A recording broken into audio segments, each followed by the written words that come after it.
గణేష్ గారు మనతో ఉన్నారు. సార్ అంటే కోట గారంటే మహానటుడు చెప్పక్కర్లేదు. రాజకీయాల పరంగా కూడా ఇది చేశారు. సో ఆయన గురించి మీకున్న అనుబంధం గుర్తు చేసుకోండి అని చెప్పి.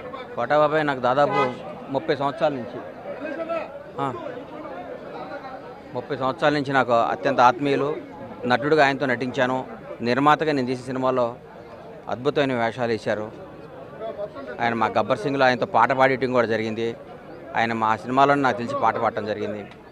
ఓ గొప్ప నటుడిని గత 20 రోజుల ముందే వచ్చి ఆయనతో 2 గంటల పాటు కూర్చొని అన్ని కబుర్లు చెప్పుకొని అది ఇది మాట్లాడుకోవటం వెళ్ళటం జరిగింది. ఆ రోజే అనుకున్నాను భగవంతుడు బాబాయిని పిలుస్తాడేమో అని. ఎందుకంటే ఆయన బాధ చూడలేకపోయాను ఆ రోజు. కానీ ఆయన ఎక్కడున్నా ఆయన పవిత్రమైన ఆత్మకు శాంతి ఉండాలని, ఆయన ఆశీస్సులు ఎప్పుడు కళామ తలిపి ఉండాలని. కళామ తల్లి చాలా గొప్ప నటుని కోల్పోయింది. అలా మేమందరికీ కోటగారి అభిమానులమే. కోటగారు అంటే మాకు ఇష్టం. కోటగారు అంటే మాకు గౌరవం. కోటగారి పేరు ఎప్పుడు చిరస్థాయిగా ఉంటుంది. తెలుగు చలనచిత్ర పరిశ్రమలో ఒక పుస్తకంలో ఆయనకి ఎప్పుడు ఒక పేజీ పదిలం. పద్మశ్రీ కోటా శ్రీనివాసరావు గారు.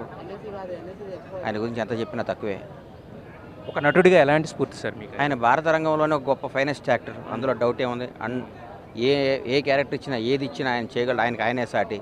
ఆయన్ని మించిన నటుడు పుట్టలేదు, పుట్టడు కూడా.